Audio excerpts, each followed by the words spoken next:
in the Rocky Mountains. We deal with absolutely everything that Mother Nature can throw at us. Lethal rock slides. There's plenty of other rocks that are waiting to come down and smush us. 23,000-ton trains. If I start to power up too quickly, I can rip the train apart. And deadly wildlife. I hate snakes. Wreak havoc on the Canadian Pacific Railway. Anything to keep the trains rolling. As the winter ice starts to thaw. Not landed on them, that'd be game over. We gotta get this baby moving.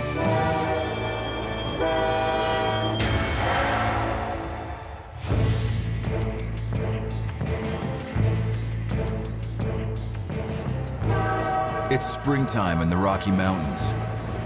Rising temperatures are melting the ice and snow as winter starts to release its icy grip.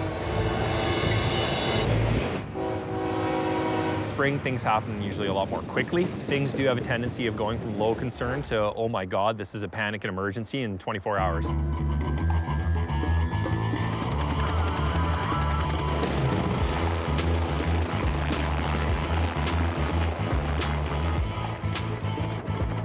Any seasonal change brings its own problems.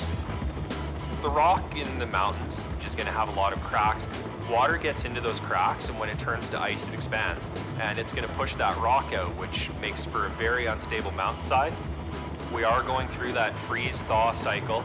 With the weather we're having, a rock slide can come down at any time. The Kicking Horse Canyon section probably going to be the most at-risk area, especially in the spring. Roadmaster Nick Byer is on an emergency patrol of his stretch of track, which runs through the Rockies' western border. That's 89.9 miles of the most lovely, challenging terrain that we seem to have punched a railway through. Rock slides here have plagued rail crews since the tracks were first laid in the 1880s.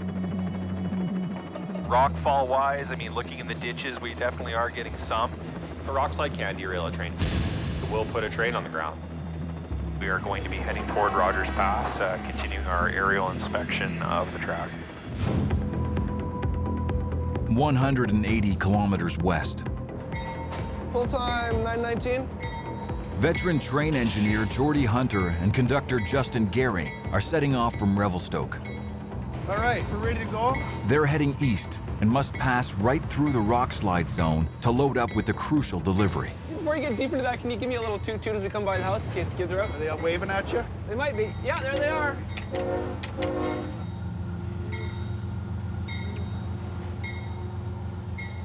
All right, that was my wife and kids and dog. Was the dog waving? No, only wagging her tail. Does that count? Sure. Spending up to 3 days away from home at a time makes being a railroader and having a family a hard balance to strike. But once it's in your blood, it's there to stay. When it's my time to retire, they're gonna have to drag me kicking and screaming off the train. But I kind of like the idea of retiring too. Then I'll have more time to chase trains. Like a dog salivating when he sees a bone. That's Geordie when he sees a train.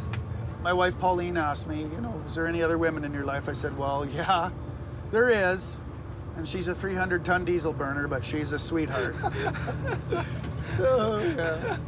Oh. Today, Geordie and Justin's 170 empty cars will be used for transporting potash, a mineral fertilizer. Once fully loaded, the combined weight of the locomotives, cars, and dense potash will be a staggering 22,700 tons. The heaviest train on the network. Canada mines and ships potash to more than 40 countries worldwide.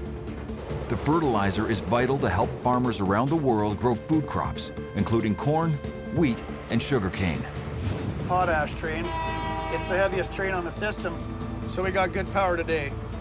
So that's good, because we're a nice long train, and on the hills, it's nice to have lots of power, because then you can go up at a good speed instead of crawling. So we should do good today. They need to maneuver the empty 3-kilometer-long train through the unstable mountains at Revelstoke to reach the potash mine in Kalonzi, Saskatchewan. There, they'll load up with 17,500 tons of potash. Then the train will head 1,600 kilometers west back through the rock slide zone to reach the port of Vancouver. This is a nice trip. We've got mountains, valleys, there's snow visible all year round up high. Nothing but scenery, bears. Yeah, this is the view from our office window. It's like the best screensaver ever. It may look beautiful, Hey, there's a bighorn sheep on the track. Get off. but 65 kilometers down the line, Nick's flying over a stretch of track through Rogers Pass that sends shivers down railroaders' spines. In 1910, we had an avalanche at the summit of the pass that killed between 50 and 60 Canadian Pacific employees. Because of that, the decision was made to drill the Canot Tunnel. The Canot Tunnel was completed in 1916. The Canot Tunnel took more than 2 years to construct and cost the equivalent of 120 million Canadian dollars in today's money. Able to take trains heading east or west, the 8-kilometer tunnel cuts right through Mount McDonald. It's an extraordinary feat of engineering. 500 workers removed millions of tons of limestone and quartzite using little more than air-powered drills. It was the longest tunnel in North America when completed, but its length causes problems for trains even today. When we do have the trains pulling their loads through the tunnel, they create a lot of exhaust and a lot of bad air in there. Considering the amount of tonnage that we put through here, it is of a particular concern. To push the dirty air out of the tunnel, engineers installed 2 massive ventilation fans. Today, mechanic Roger McGarrion is gearing up to repair one of the fans with help from father-son team John and Kevin Meyer. He's a high-tech guy and I'm an old-fashioned guy. I need him more than he needs me, or probably half and half. The Canot Tunnel's fan house sits at its western entrance. Sensors trigger the 3.6-meter tall fans into action when they detect a buildup of carbon dioxide in the air.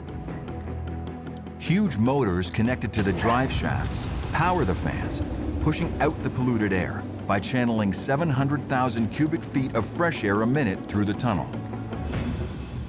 We're gonna bring in the new shaft, get it lined up onto the gearbox and the fan itself. Slide it in place here. The minus 30-degree temperatures have frozen the grease that lubricates one of the fan's drive shafts. That's why we have to replace the parts that wore out. If the fans in the Canot Tunnel stopped working, the exhaust gases would be poisonous for any crews or maintenance forces that needed to work in there.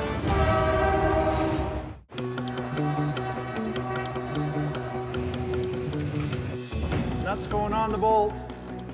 It's looking good. At Rogers Pass, mechanics Roger, John, and Kevin are working above the live train line inside the fan house of the Canot Tunnel to repair its ventilation system. If things go very badly, it could mean new gearbox, new couplers, new bearings, new job. We may lose our 100-year-old fan and have to get it replaced. Every job in the railway is important to keep that freight moving. I am using a grease gun to make sure it is full. We need 5 tubes total in there. 5 tubes of grease, and I'm only on tube 3. And I do want to get home for dinner tonight. They want to test the fan before Geordie's train hits the tunnel. We all filled up with grease. I am starting to put the auto lubers onto this gearbox. I set it for 6 months.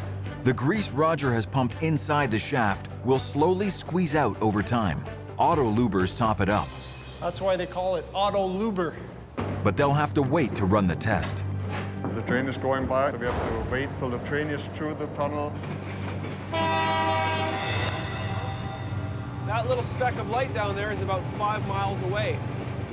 We cannot test the fan right now because the train will push the air in reverse. It's just like using a plunger. So we'll suck the air through the fan and we'll start rotating it. Right now, you can see it outside, and we have to wait till it stops. That surely is the proverbial light at the end of the tunnel. Yeah. 500 kilometers west of the Canot Tunnel in North Bend, British Columbia. Everybody off the bus. Off the bus. Jimmy Taylor is gearing up for his first day laying rails on the steel gang. So it's just everyone's here. He's been transferred here following disciplinary action by Revelstoke Roadmaster Chad Deschamps. When you come to work, you got to be focused. I'm f***ing serious. I'm worried about you. But I think for your best interest is to go try something else. Some may say I don't fit the mold of a typical railroader, which is probably one of the reasons why I'm still here, because I really do enjoy proving people wrong, and I do believe I can do this. The steel gang isn't a demotion for Jimmy, but it is the toughest job a railroader can do. Every inch of steel track was laid by hand before modern machinery. It was sweaty, brutal, physical labor. The hard men of the gangs used picks, shovels, and hammers to drive metal spikes from coast to coast. This back-breaking work gave the steel gang the reputation it retains to this day. Nice to meet you. How you doing? Foreman Kyle Hygas runs this 38-strong crew. This is huge compared to what I'm used to. Yeah, so this is our crew over here, Steel Gang. Welcome back. Hopefully everyone had a good weekend. On the first day of the shift back, that's usually the day where things happen. So we all need to get refocused, make sure we don't have any incidents and whatnot. So let's hop in our machines. There's 3 pullers at the front of the crew there. You can hop in one of those. Cool. Awesome. Thanks, Kyle. Thanks a lot. A little overwhelmed, I'd say. I didn't think it'd be this big. 23-year-old Michaela Buchanan takes Jimmy to today's work site, where they'll be replacing tracks damaged by snow, ice, and heavy trains. I'm just not familiar with like the etiquette, if there's like anything I'm supposed to or not supposed to do. So that's kind of what I'm worried about so far. You haven't been on steel crew? I've never been on any crew except for section. Pretty much everything out here is a risk to anyone. Rocks are a risk, slipping's a risk, the rail's a risk, all the machines are the risks. Another person with a hammer's a risk. I heard this is rattlesnake country too. Oh yeah. Great, I hate snakes with a passion. I'm just gonna keep my head down and kind of go with the flow, figure out how everyone else works, and I'll try and work like them. My new best friend. Jimmy and the steel gang will need to replace thousands of meters of rail throughout the spring to keep Canadian Pacific's trains rolling.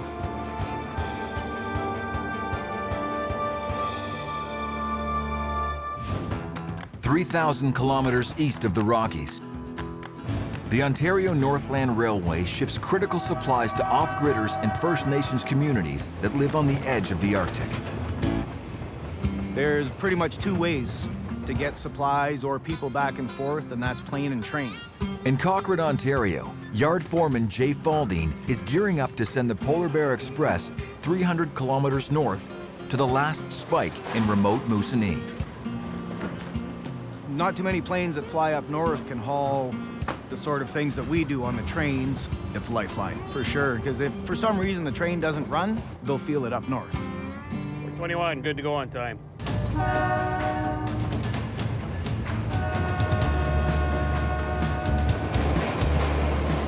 On board today is 26-year-old conductor Mitchell Simmons. Owners, one of the last flag stops in Canada. It's kind of like railroad hitchhiking. We have a lot of camps out here, and people will be flagging us down, waving crazy, and we'll slow down, let the ramp down so they can board, continue on. There's all sorts of people along the line that do live off the grid, and so they have supplies. They usually waiting at the stop that we need to throw the package off at. We just toss her down at them, track speed sometimes if they're used to it. And that's what we call airmail. At the head of the train is locomotive engineer Dale Church. Fraser-Dale, Otter Rapids, Moose River. Today we will have flag stops for anybody that wants to get on the train. This line is very important to everybody. 100 kilometers down the tracks. The train gets here before 11. I want to make sure I'm over there. George Ross and his 15-year-old son, George Jr., are hoping to flag down the express to travel north. Oh, we're rushing to get ready for the train. Some last-minute stuff. Getting ready, taking our boat on the train. We're gonna go try some river hunting. Part of the spring hunt when we go on the rivers and try to shoot some ducks, some geese, cranes, basically whatever flies and what's edible. Hunting for all First Nations, like everybody up here in Northern Ontario, everybody does it. A lot of people would rather have our own wild meat than going to the grocery store most times. Everything that flies, except for crows and seagulls, I'll eat it. Rabbits, partridge, beavers, muskrats, moose. I don't eat caribou. I never really liked it. Other than that, I'll just about eat everything out there. George plans to load his boat ATV, and hunting gear aboard the train at Fraserville, then travel 100 kilometers north to Moose River. Here, they'll unload and drag their boat across the ice to reach the hunting grounds. The train makes just one return trip a day, so they must be back trackside in time to catch it, or they could be stranded in the wild. I'm bringing my son with me, Georgie. I've been taking him with me since he was a toddler. I've taken him spring hunting. I used to carry him in a pack sack, bring him in a sleigh. I've taken him on a boat in the fall, spring. He is always with me. George's supply of meat, which he smokes and cures himself, got his family through the winter. Today, he's hoping to stock up with geese. The trailer should be here soon. Time to go. 21, 1 mile. Fraserville. Hurry up. Above the Rockies, Slower? Yeah, just a little slower. Oh, slower, yep. Roadmaster Nick Beyer is scouting the mountains for Rockslides. The issue this time of year is now all that rock that's been frozen up and that ice has expanded is now thawing. Everything that it's broke loose wants to come right down on the track. Rockslides are a significant threat, and because of that, we have measures in place such as slide fences. Canadian Pacific engineers have built more than 450 meters of special barriers called slide fences uphill alongside the rails in areas prone to rock slides. A weak electrical current passes through the fence wires to create a circuit that's monitored by a sensor. Any boulders crashing down from the cliffs hit the fences and snap their wires, breaking the circuit, which triggers an alarm. Any alert is picked up by rail traffic control, and the sensor automatically activates signals along the tracks, warning train crews to slow down or stop. Slide fence is an important safety device because that way we're not running trains at track speed into a possible issue. So we're just on our way back to the airport in Golden now. Finished flying the west section of the territory. A few things to keep an eye on, so we're going to wrap it up. Just east, This tunnel's over 100 years old. Jordy and Justin creep through the Canot Tunnel. The tunnel cuts straight through Mount McDonald. For the time being, at least, they are safe from rock slides, a hazard that Jordy has experienced firsthand. I hit a boulder the size of a Volkswagen Beetle. Everything worked out. We didn't go off the track. You don't really think about how frightening it is. Their potential for derailment is there. That's just part of the job, I guess. Above Jordy and Justin in the fan house. Confident this is gonna work. If it doesn't, then the exit's that way. With the train clear, Roger's team can finally put the ventilation fan through its paces. We gotta get this baby moving. Starting fan.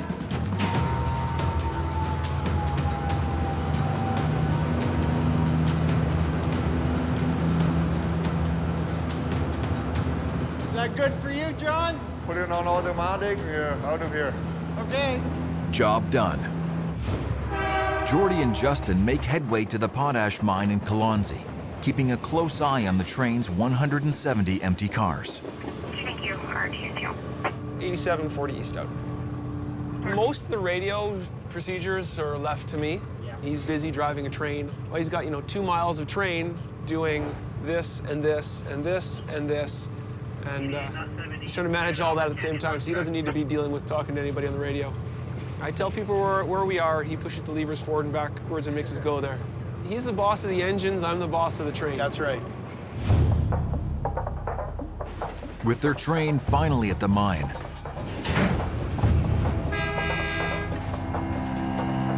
loader Keith Boucher takes over to fill the cars with potash fertilizer as they pass through the plant. Keith's loaders can fill a 113-ton car in only 6 minutes. I'm just loading a rail car to 220,000 pounds on the side and then finish it off at 285,000 pounds, which is railway regulations. Anytime it goes over, we unload it because too much weight on the rail car can make it derail. Potash formed in Canada long before it was even called Canada. 400 million years ago, inland seas dried up, leaving potassium-rich crystallized salt behind. It's been mined and exported from this country since 1943. Take these seals and make sure there's one seal on each lid. You're not allowed to have any organic contamination.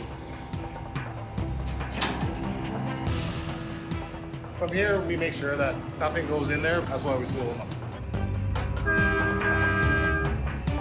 Jordy and Justin's fully loaded train now weighs more than 22,000 tons. They head out, back across the prairies, to run the gauntlet of the Rockslide zone once again.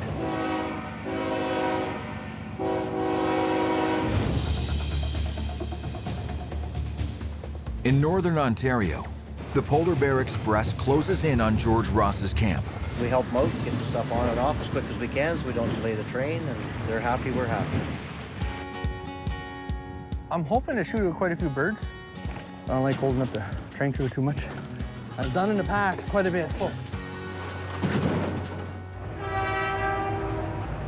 Georgie, my boy, to flag your train down.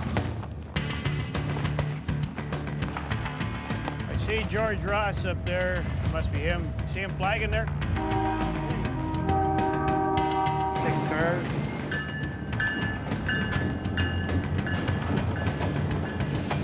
One more now. And stop there.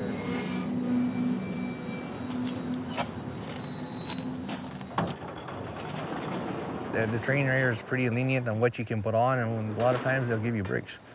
If you get to know the crew, like me, I've grown up with most of these guys and they all know me. You don't worry about having to take stuff on the train with you.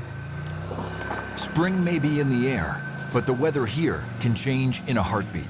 We like to keep track of where we let people off and on, and usually when they're coming back and that. So this is where we use the board. We just put it here. So Moose River, and I usually mark down a boat and an ATV. Hunters sometimes stay out in the bush for weeks at a time. Wayne's checklist is a potential lifesaver. If someone fails to show for a pickup, he knows something could have gone wrong. We're gonna stay in the water along the edge. I'm not gonna go in the river yet. I didn't bring my big motor. Oh, yeah. I just want to try it out. After 2 hours, the train pulls to a stop at Moose River. It's an area George knows well. My dad and all my family members worked on a railway, and we grew up along the line from Gardner to Moose River to Moosonee.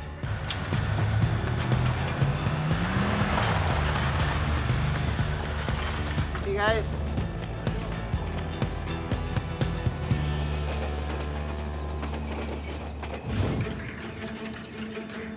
West, in North Bend, BC. Did I get your name? No, Jim. Travis. Nice to meet you, Travis. Call me Wizard if you like. Wizard? Yeah. Why do they call you a wizard? Well, I'm a magician, you see. Oh. Jimmy gets to work on Kyle's steel gang. I'm gonna keep the magic on the down low until everyone gets more comfortable with me, but I'm introducing myself as the Wizard. There's no time for Jimmy to get up to his old tricks. Kyle's team has just 6 hours to replace 150 meters of track so Jordy and Justin's train can pass through here. Curve is where you get the most rail wear because of heavy train traffic. And this curve is 480 feet long. That's how much rail we're going to be putting in here. This 12-ton machine has a special 180-degree rotating boom arm that lifts, drags, and lays new stretches of track that are up to 100 meters long. That's my setup speed swing there. What he does first is he throws the new rail in so it's in track, so it's ready to be installed. So what the guys do now is they go along and bang off all the old anchors, so then the rail will come out nice and freely. Crap. Watch it here.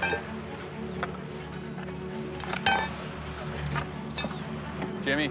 Yes? When he throws the rail out like that, before you go close to it like that, you always want to watch and see where his boom is. Okay. 'Cause if he's close to grabbing it, when he throws it out up there, it can move back here because it's a long piece, right? Okay, I see. So you always want to have good eye contact. Never get too close to that. Sure.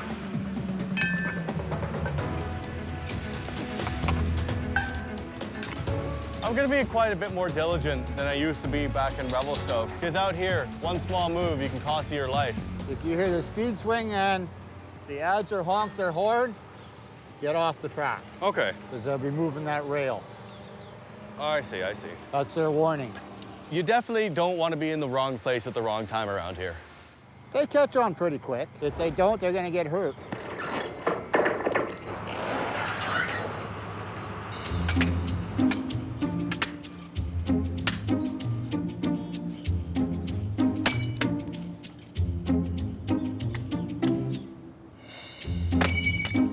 than it looks.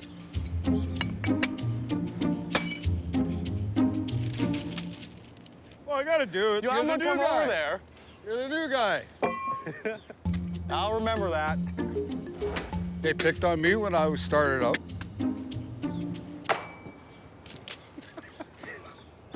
Really?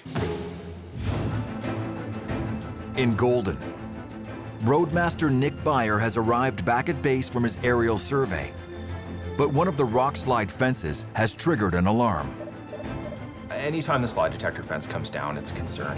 East end of Glen that particular rock face is unstable at the best of times, just based on the geology. Jordy's train needs to pass through Glen and Kicking Horse Canyon. It's a high potential to be something big right here. A train could derail.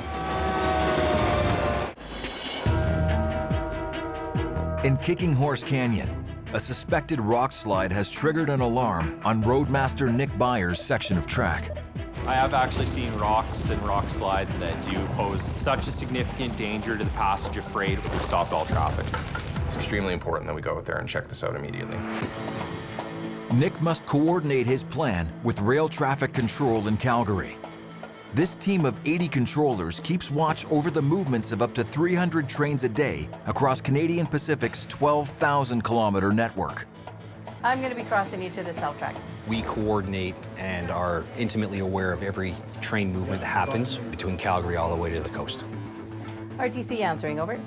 It's a massive undertaking. Our level of safety is the same as we would expect from, for example, an air traffic controller. Here's the Mountains of RTC with the emergency call, Cliffside Channel 1, over. All right, so you can show me clear subformer section on 129, 129. We're heading up to the Kicking Horse Canyon, investigating the slide detector fences being down. We could have possible rock fall, and we're just going to make sure that it's not an issue for train traffic. Give me a minute to do some counting. I will need you off the track at 12 o'clock, please. 12 RTC out. Rail traffic control gives Nick just 1 hour of track time to investigate the rock slide. Ahead of us on track is the supervisor of track inspection, Hal Porter. This is his territory that he inspects twice weekly, but most of the time he's out there 5 days a week, keeping an eye on things. See a nugget there between the rails that come down. Wasn't there the other day. Track time's so precious out here that we just keep going.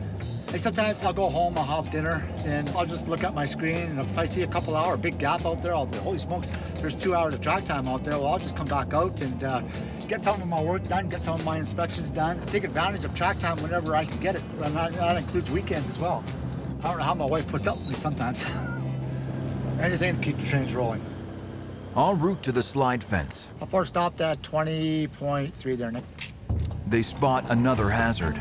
This rock probably came from a couple hundred yards above us, and if that landed on you, it hurt. The freeze-thaw cycle of spring causes ice in the quartzite cliff face to expand and contract, cracking off massive chunks of rock. The side of the mountain here is coming down as we speak. It's pretty active through here as far as rockfall. And on to the next one. Okay, the slide fence, we're coming up here too pretty quick. This rock right here is the one that came down, and that's what broke the fence. So that is a pretty good sized boulder. It took out 1, 2, 3 wires, and that would be the reason why the slide fence was tripped. This fine piece of quartzite right here came out of this rock face probably 200-300 yards above our heads, where there's plenty of other rocks that are waiting to come down and smush us. But obviously a rock this size is a major concern, because that on the track, high likelihood of a derailment. And obviously if I had men working here and that landed on them, that'd be game over.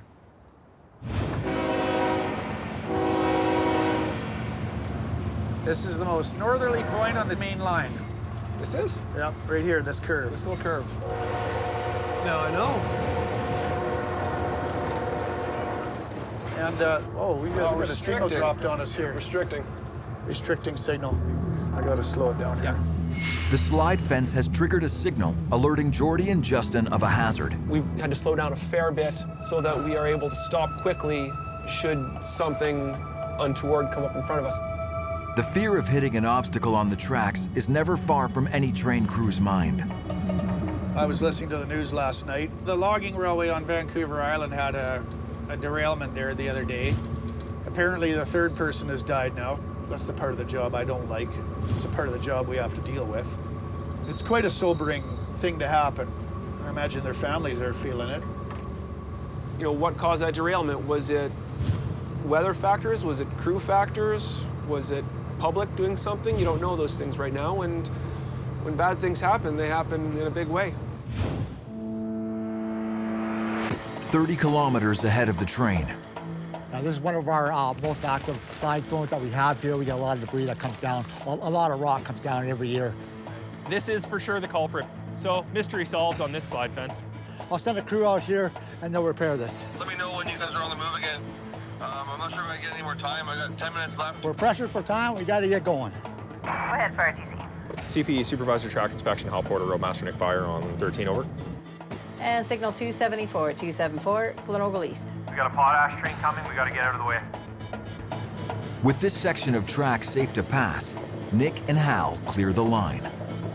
That signal was a limited clear. I think it might be the train.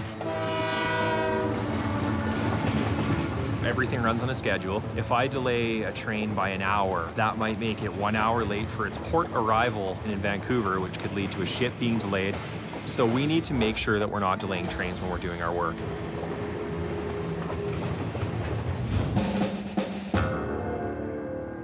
"500 kilometers ahead of the train. We're throwing these ones off. Michaela is teaching Jimmy the tricks he needs to survive the steel crew. If there's plates in the track, you always throw the old ones out. Oh, If you're coming up, there's nothing in the middle, you throw them to the side. I get it. Okay. Doing what I'm doing now, just moving plates, is pretty simple. I'm barely working up a sweat. It's not too bad, but when I was hitting off the anchors, I had to take so many breaks. It was pretty exhausting because you're just swinging, swinging, and swinging. You gotta keep up with the person in front of you if you wanna keep going. Because if I wouldn't have helped him out and I would have walked away, he'd been there for a while. He'll need to pick it up if he wants to stay around, that's for sure. When not helping out the rookie, Michaela's job is working the spike puller. How long you been operating the puller? About a year. You must like it then. It's better than being on the ground. Hey, come on now. I like this. This is nice. I've chucked my fair share of plates.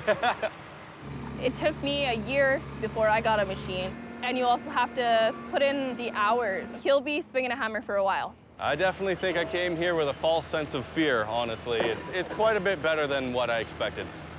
Or is Michaela just going easy on the newbie? He'll be working like a dog tomorrow.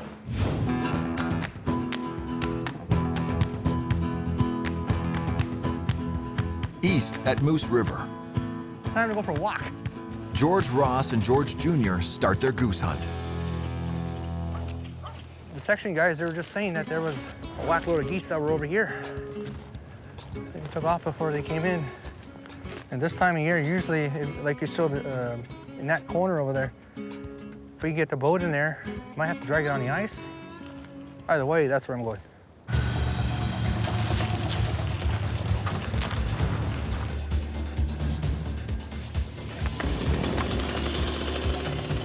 I'm gonna cut this tree that's in my way.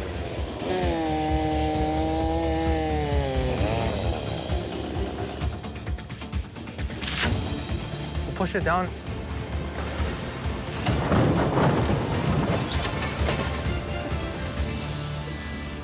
For me, hunting on the river with my son, I'm very cautious with it. For instance, you see how quickly the water rises, how quickly the ice moves, and how much power is behind it. It's very unstable. A lot of hunters, they don't hunt along the shore like that. It's just too dangerous. It's the worst time of year to fall in the water. You fall in there, within minutes you get the hypothermia, basically you're finished.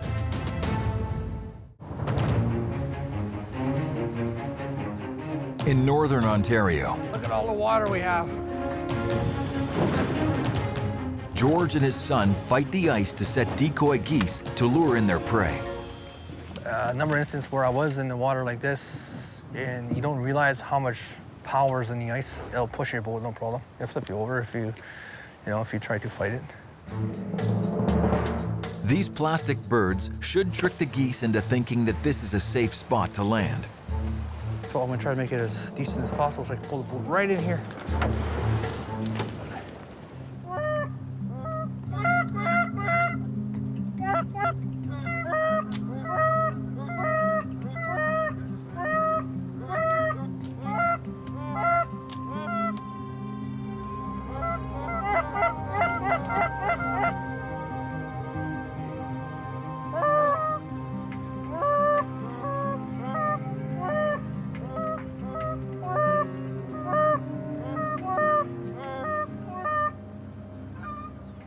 Same one there.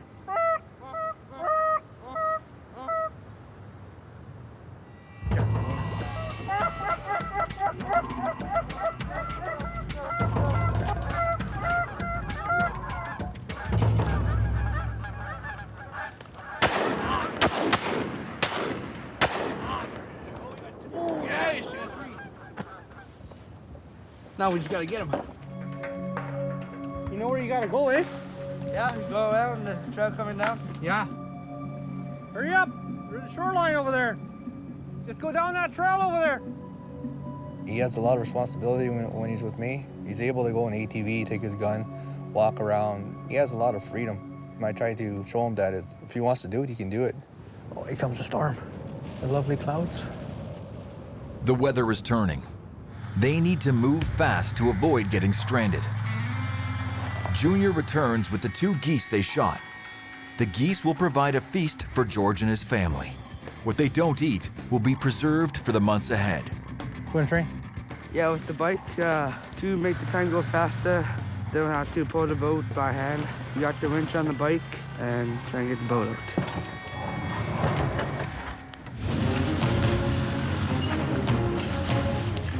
Feels like November.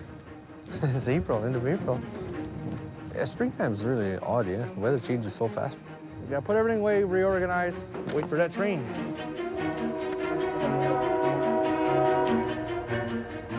Finally! Cold. I wasn't expecting winter.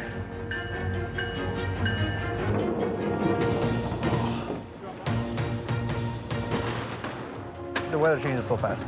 You try to be prepared for everything. I got lucky this time when I was prepared enough. It sucks sometimes, but it's just the way it is. Come on, Georgie.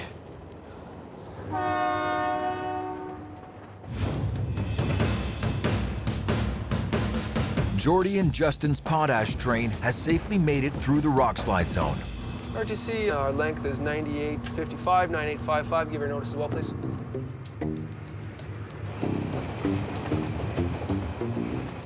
Did you happen to grab all your fuel levels? 3771 on this one. We got 3771 on the leader here. We did not get fuel levels in the rest of the train. Probably have to get you to stop somewhere and get the rest of them. Before the final 500-kilometer trek to the coast, they need to make a pit stop to check that the train's 3 4,400 horsepower locomotives have enough gas. Yeah, you bet. We'll figure that out when we can for you. Thanks, 8740 east out. Are you soon? I am going to go back to the second unit. So let's go check it out. The locomotives are spread along the length of the train to even out the pushing and braking power. We're on the pusher unit. I checked the fuel level, 3,480 gallons. So that's good. Doors are locked. Keeps the hobos off the trains. Fuel checks done, they need to restart the 22,700-ton train on a hill. No simple task. So there's a bit of a different train handling procedures on the mountain. I always like to make sure all my locomotives are loading before I release anything like brakes or anything. This is where bad things can happen. Jordy's head-end locomotive remotely controls the 2 other engines along his 3-kilometer-long train. Radio frequencies send his commands to the support engines instantly. Jordy needs all 3 engines to work in unison to successfully start the train in the mountains. If the head-end locomotive pulls while the rear engines still have their brakes on, the car's connecting knuckles will snap. I let the train come to me. That way I know the brakes are releasing, because if I start to power up too quickly, I can rip the train apart, and we don't want that. We want Jordy to drive it as well as he can because knuckles break, then I get to carry a 80-pound chunk of metal from quite a distance usually back to go fix the broken part.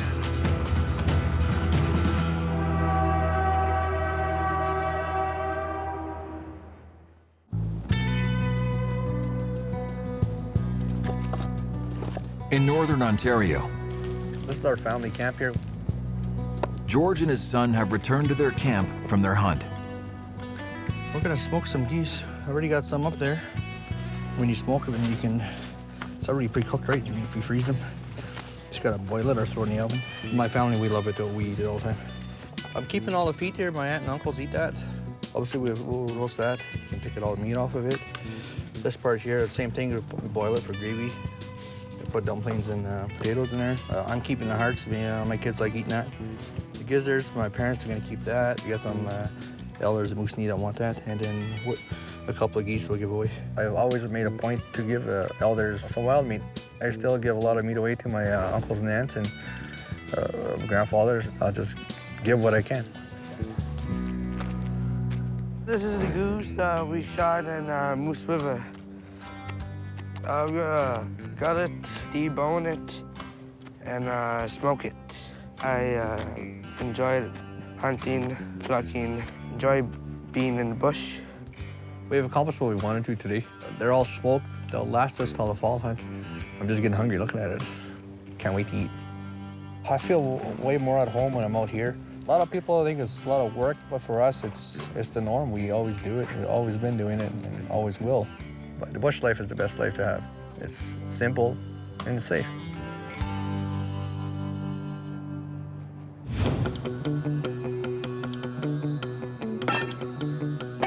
Ahead of Jordy and Justin's potash train in North Bend, BC. So you can see along there, all the plates are sitting nicely. Jimmy and the team have laid nearly 150 meters of new rail. Any anchors the machines miss, I gotta put on by hand, and any loose scrap, I gotta take and just throw onto the back of this machine. Simple, really. It's just not as repetitive as what I've been doing before. I was always told that the laborers put on all the anchors. I've never heard of an anchor machine. Modern machines have definitely made life on the steel gang more bearable. Kyle's crew uses grinders to rough up the edge of the rail before the final welding. After we lay in the new rail, what we have to do is weld in the new rail to the old rail. This guy actually clamps onto both ends of the rail and actually just pushes them together and then welds it. The yellow thing that's actually on it right now is called the puller. That's what pulls the new rail into the old rail and pushes it up tight. And then this orange piece, that's the actual welder head. The welder heats the ends of the rail to more than 1,000 degrees to fuse them together. The puller only lets go once the weld is cool. It's a pretty cool process. Job well done. Jimmy's first day on the steel gang is nearly over. I've been the new guy before. I know what to expect. The guy's teasing me a little bit, but it could have been much, much worse. I think I can do this, honestly. I think I can do this. I think you'll do well. Just he has a pretty good head on his shoulders, so he just needs to keep focused, keep working at it. With the track secured, the potash train can pass.